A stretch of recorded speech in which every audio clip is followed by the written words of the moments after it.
Bonjour, mon nom est Francine Paquin. Alors, je viens vous parler de l'exposition qui se tient présentement à l'Île aux Coudes, à la bibliothèque. Et c'est une exposition qui a débuté fin janvier et qui se poursuit jusqu'au 5 mars. Alors, je vais faire un texte qui amène une présentation et on continuera par la suite quelques salutations et remerciements que j'ai à faire à différentes personnes. Alors, je me présente. La nature, la belle création dont nous sommes les heureux bénéficiaires, a toujours été pour moi un oasis de repos, de paix et de joie. Enfant, jeune adolescente, je passais de longues heures sur le lac ou en montagne. La nature m'alimentait, me comblait. Je trouvais en elle une âme sœur. J'ai toujours eu soif de beauté, ce qui m'a amené à photographier la nature qui s'offrait à moi sous ses formes multiples. Il faut savoir regarder au-delà d'une vision éphémère et se laisser capter par la beauté qui se dégage à l'instant même où nous la contemplons.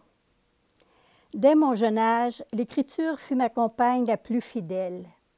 Aussi, la photographie et la poésie se marient très bien pour témoigner de la beauté de la création dans son essence la plus pure, la plus authentique.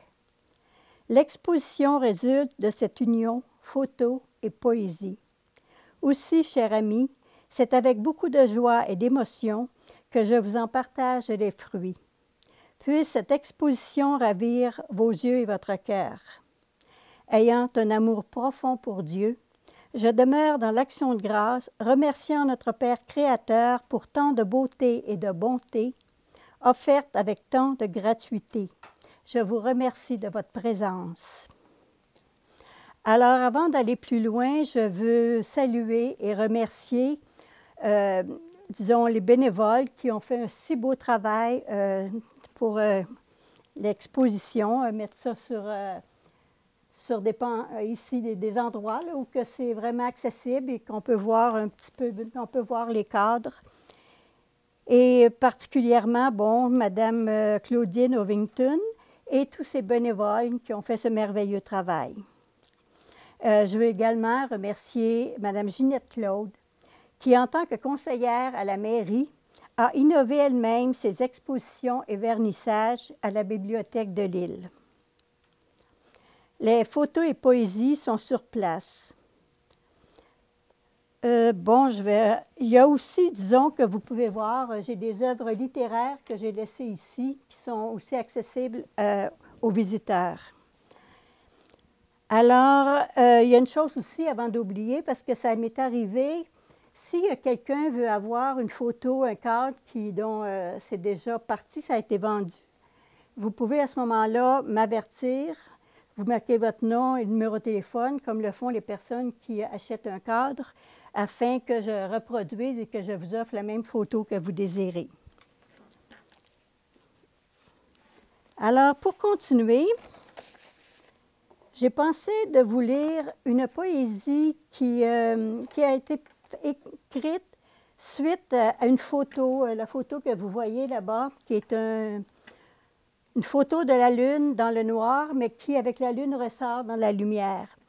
Et cette photo m'a fait penser à une amie que j'ai eue parce qu'avant je demeurais dans la région de Trois-Rivières, plus précisément à Cap-de-la-Madeleine. Une amie qui, à 20 ans, a perdu ses deux yeux, qui n'a plus de yeux et qui, suite à un glaucome, a perdu ainsi la vue. Alors, j'ai écrit cette poésie en pensant à elle et je veux vous la partager avec beaucoup de joie. Alors, j'ai intitulé la poésie « J'ai connu une amie » ou tout simplement « La lumière s'est révélée ». La nuit comme le jour se fusionnaient, il ne faisait qu'un, sous ses paupières privées de lumière. La lumière de ces matins n'était autre que le chant des oiseaux, le parfum des fleurs et l'herbe haute dans le vent. Elle touchait, entendait, humait. Telle était la clarté de ses yeux disparus. Seules les ombres sans déclin garnissaient l'obscurité de chaque jour.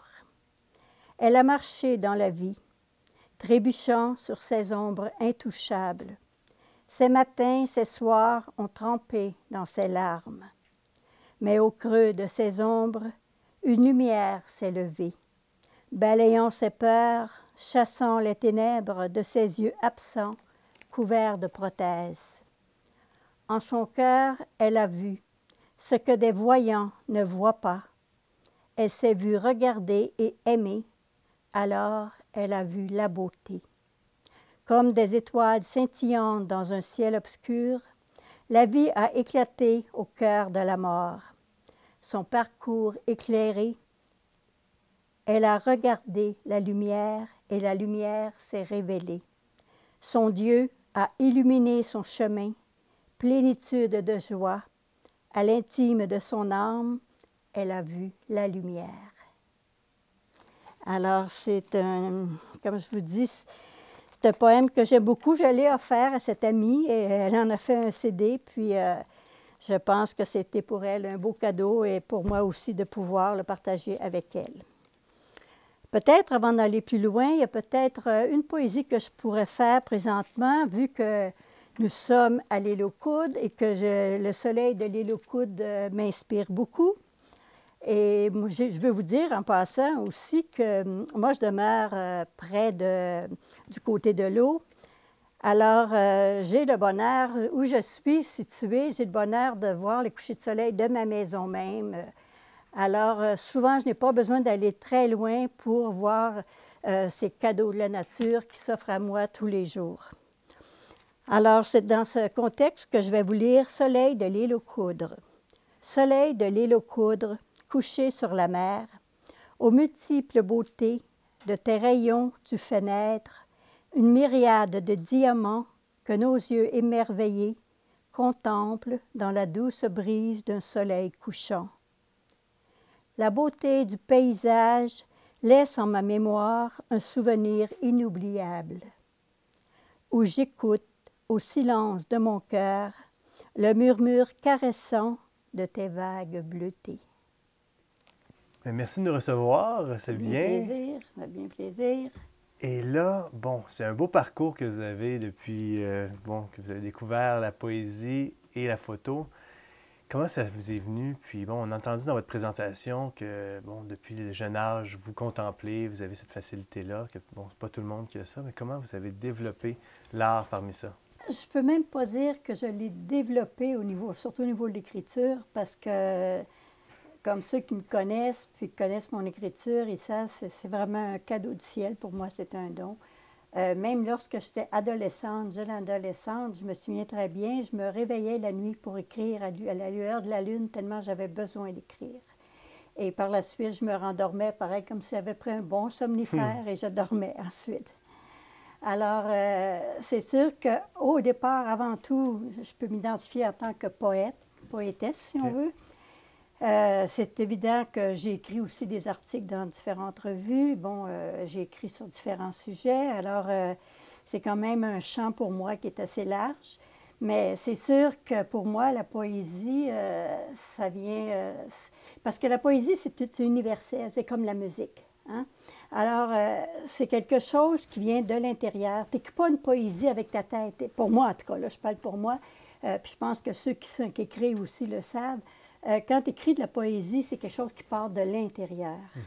Alors, parce que moi, même les livres que j'ai écrits, parce que, bon, j'ai publié des livres aussi, plus peut-être au niveau de ma foi, plus spirituelle. Par contre, je spécifie quand je dis spirituel, parce que je trouve que des fois, on prend ce terme-là à beaucoup de sauces, là. Je veux dire, pour moi, c'est vraiment dans ma relation personnelle avec Jésus, avec Dieu.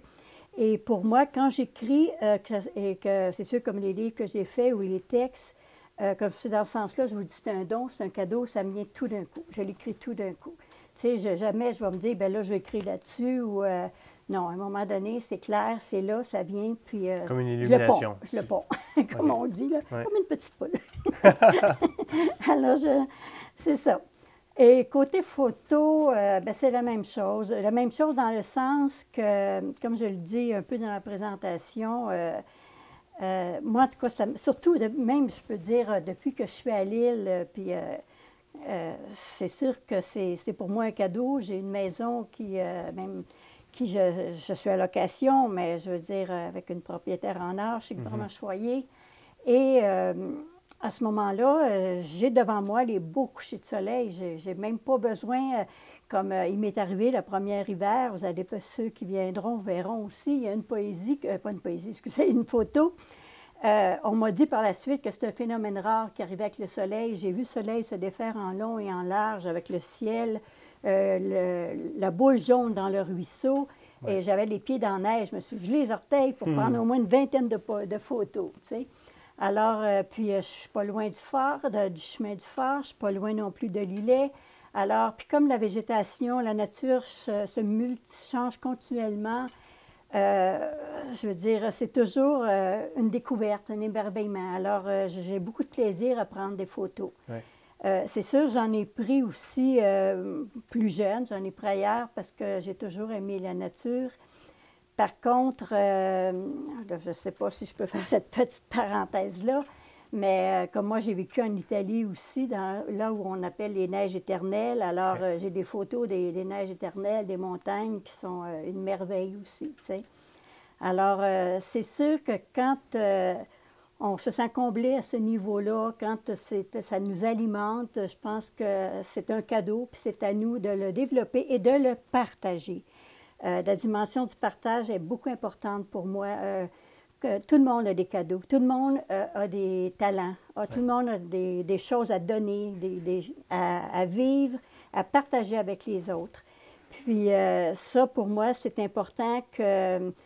c'est sûr que pour des personnes, c'est peut-être plus visible que pour d'autres, mais par contre, je considère que chaque personne, elle gagne à être découverte, parce que chaque personne, elle a une beauté en elle.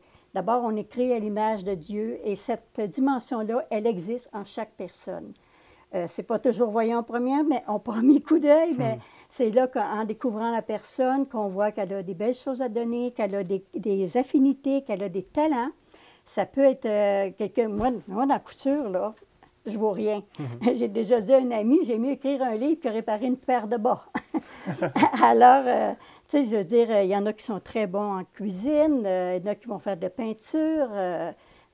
C'est diversifié et c'est ça qui est merveilleux. Alors, je trouve que c'est important de le partager entre nous. Quels conseils vous donneriez à des gens qui aimeraient écrire et qui sont inspirés par Charlevoix comme vous l'êtes aussi? Oui. Moi, là, vous me parlez de ça justement parce que j'ai donné des ateliers d'écriture lorsque j'ai demeuré à Montréal un certain temps, puis dans un cégep. Et moi, pour répondre peut-être à la question, je pense qu'il ne faut pas chercher dans le sens, il faut être à l'écoute de ce qui vit à l'intérieur de nous. Si je me mets à chercher, qu'est-ce que je pourrais dire, non. C'est beaucoup plus de se centrer sur notre intérieur et regarder ce que j'ai à l'intérieur de moi et qu'est-ce que je peux donner. Qu'est-ce que ce soleil me fait penser? Peut-être que le soleil me fera penser à quelque chose de triste si, mettons, qui serait relié à un événement qui, pour moi, qui aurait été triste dans ma vie. C'est possible. Alors, je peux écrire là-dessus.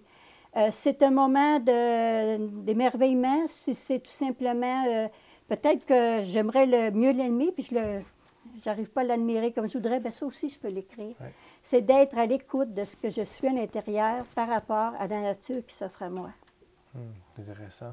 Est-ce qu'il y a une journée, parce que je crois que vous allez avoir une deuxième journée ici où les gens vont pouvoir venir vous rencontrer. L'exposition est là à la bibliothèque, mais il y a le 26, je crois, le 26 février. Les gens pourraient revenir encore une fois à la bibliothèque, vous rencontrer, échanger sur les façons d'écrire ou sur les façons de prendre une photo ou comment vous vivez tout ça. Oui. Justement, Mme Claudine Ovington m'a donné, justement, elle a eu cette gentillesse de m'offrir que s'il y a quand même assez de personnes pour cette journée-là, ça serait un mercredi, le 26, de 2h à 4h, c'est-à-dire de 14h à 16h. Ouais.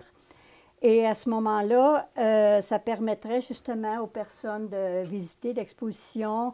J'aurais beaucoup de plaisir également à les rencontrer. Et si ça vous intéresse, par contre, comme je disais, elle ouvrirait la bibliothèque à moins que... il faut qu'il y ait assez de personnes. Il faut demander à la bibliothèque, en fait, quand ils viennent prendre un livre ou ils appellent? Comment ça fonctionne? Non, bien ça, pour cette journée-là, Disons, je vais vous donner mon numéro de téléphone et c'est moi que vous appelez en me donnant votre nom. OK. Et si je vois qu'il y a assez de personnes, je communique avec Mme Claudine et à ce moment-là, disons, on se met d'accord pour ouvrir et moi, je rappelle les personnes comme quoi vous êtes les bienvenus, la bibliothèque va être ouverte. OK. Et Alors, quel est votre numéro? Mon numéro, c'est dans la région de 418 Oui. 438 2641. OK, Allez, parfait. là, On va l'inscrire aussi à l'écran. Oui. Et bon, alors vous aimeriez aussi rencontrer les gens parce que peut-être que les gens sont venus emprunter un livre et ils ont vu les photos, ils se demandent, bon, mais qui est l'artiste, comment on peut la rencontrer? Alors, ça peut être intéressant. Et les heures d'ouverture de la bibliothèque, s'il y a des gens qui veulent voir. Oui, si vous voulez venir à la bibliothèque, il y a des beaux ouvrages aussi. Alors, c'est le mardi et le jeudi de 19h à 20h30 et le samedi de 10h à 11h. Alors, de 17h à 20h30, c'est ça, oui. Ça, c'est le mardi et le jeudi soir. Tandis que le samedi, c'est bien de 10h à 11h le matin. Excellent. Et bon, pour continuer à parler de vos créations et tout ça, les poèmes, est-ce que vous avez été inspiré encore plus aussi quand vous êtes arrivé dans Charlevoix et à l'île aux Coudres? Bon, moi, ce qui est arrivé, ce que je me suis rendu compte aussi, c'est que, bon, je prenais des photos et quand je regardais la photo, la poésie montait. Ça, c'est arrivé assez souvent. J'avais ça, puis ça montait dans mon cœur. Mais là, au cœur, on parle de ça, mais c'est comme ça aussi. Tu sais, tout part de notre intérieur. Hein? Puis, comme j'écris également dans le journal du Phare, là, Oui. qui est propre à l'île, et je ne sais jamais d'avance quel article que je vais écrire. Et des fois, au moment où je ne m'y attends pas, il y a quelque chose qui monte, comme c'est arrivé encore dernièrement très, très fort. Et là, je sais que ça va être là, ça va être ça. Alors, c'est jamais pensé d'avance, prémédité d'avance. Puis, moi, j'ai une grande confiance. Hein? Alors, moi, je dis toujours au Seigneur, tu me donnes ce que j'ai besoin au moment où j'en ai besoin. Et c'est toujours ça qu'il fait. Et je l'en remercie.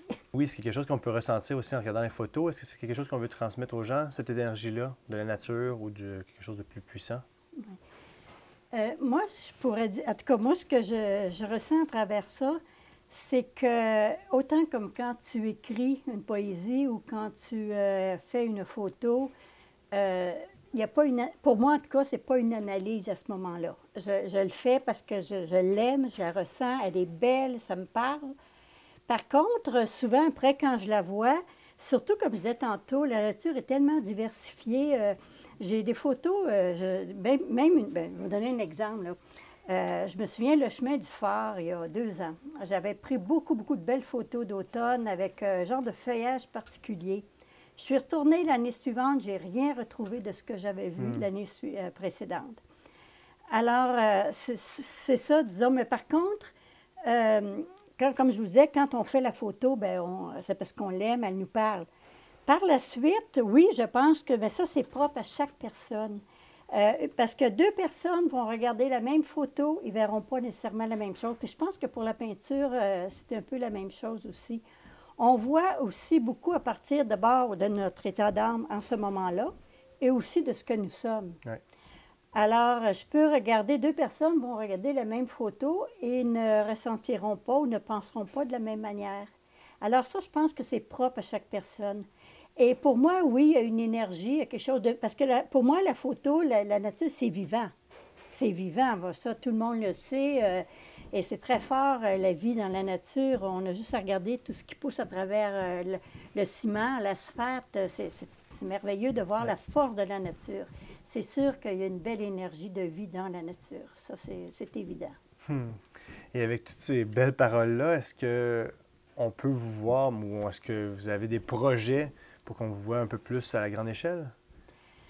Bien, moi, présentement, j'en suis un peu à mes débuts là, quand même, mais ce que j'aimerais faire, et j'ai contacté 2 maisons d'édition, et je pourrais également présenter le projet à Lille si ça les intéresse. Je suis en train de mettre, disons, avec mon ordinateur, là, un livre qui contiendrait photo et poésie. Ouais. Et c'est la poésie aussi qui est en lien avec la photo. Alors, comme j'en ai une grande multitude, j'en ai beaucoup, alors j'essaie d'agencer ça. Puis, on sait que par la suite, si c'est présenté à un éditeur, bien là, avec l'auteur et l'éditeur peuvent voir ensemble là, ce qui est à retrancher ou à mettre ou à améliorer si besoin. Alors ça, c'est un travail quand même, mais c'est un travail dans lequel je suis très bien aussi. C'est sûr qu'un autre livre, c'est assez différent, c'est une autobiographie que quelqu'un m'a demandé, que j'ai commencé il y a plusieurs années, mais que je ne le force pas parce que j'ai beaucoup de choses encore écrites par rapport à l'île, par rapport à ce que j'ai vécu et que je vis à l'île. Okay. Alors, je me donne le temps que j'ai besoin et tout va arriver à terme. Comme ça devrait arriver. Si c'est comme ça doit l'être. Parfait. Et si vous l'acceptez, on irait parcourir les photos, mais tout d'abord, est-ce que vous voulez nous parler du tirage? Ah bon, ça c'est une chose. Bon, j'ai pensé, comme je vous disais tantôt, je parlais de partage. Alors, j'ai pensé d'offrir un cadre, une photo qui s'intitule « Arbre miroitant », dont les profits iraient pour les deux paroisses Saint-Louis et Saint-Bernard de l'île aux Coudres. Ouais. Alors, si vous voulez, disons, vous pouvez vous procurer des billets. Les billets, c'est 2 $ pour un, 5 $ pour 3 et 10 $ pour 10. Non, 10 $ pour 7, excusez. Et à ce moment-là, vous pouvez les acheter soit à la bibliothèque, okay, ou tout simplement, si vous pouvez passer au presbytère de Saint-Louis, Mme Francine Tremblay sera contente de vous accueillir et elle pourra vous remettre les billets. Et j'ai aussi une chose de ne pas oublier, d'écrire votre nom et numéro de téléphone sur le billet. Et le tirage aura lieu vers le 5 mars, alors que l'exposition se terminera à ce moment-là. OK. Et on vous contactera et bonne chance à tout le monde. Alors, un phénomène assez intéressant et très beau, particulier, que je considère et que j'ai vu souvent à l'île aux Coudres, ce sont les pieds de vent. Alors, j'ai pensé de vous partager une petite définition du pied de vent. C'est un nom que vous ne retrouverez pas dans le dictionnaire, en tout cas moi je ne l'ai pas vu, mais par contre, ceux qui ont Internet, vous pouvez le voir, puis également avoir une définition. Alors, je vous donne quelques lignes, disons, qui vont vous informer un petit peu de qu'est-ce que c'est.